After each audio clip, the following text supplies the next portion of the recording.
another way that I wonder of getting the data, it wouldn't be about specific clients, but could be by analyzing big data from the telcos to see if there are patterns of behavior or spending patterns or where people are going in general, right, where one could extract a probability that this SIM card is being used by a woman or by a man. Sure. Yeah.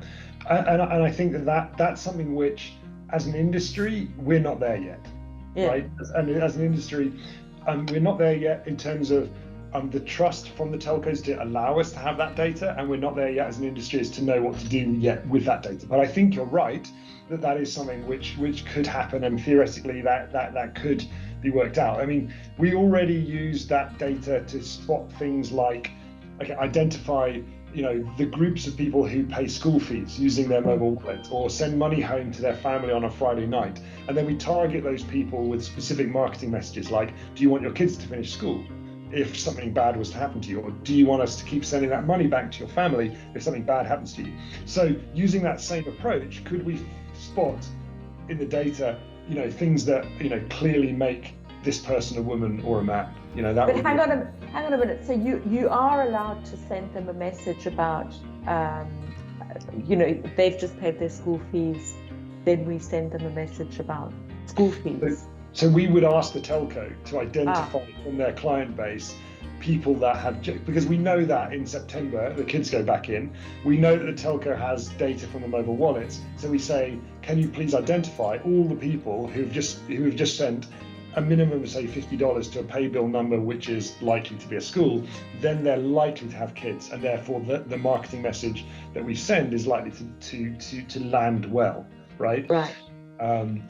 And so maybe one of the things that we could do, Catherine, is to use that segmentation analysis to try and ask the telco to identify customers who are clearly women, and then target women-specific products at those customers.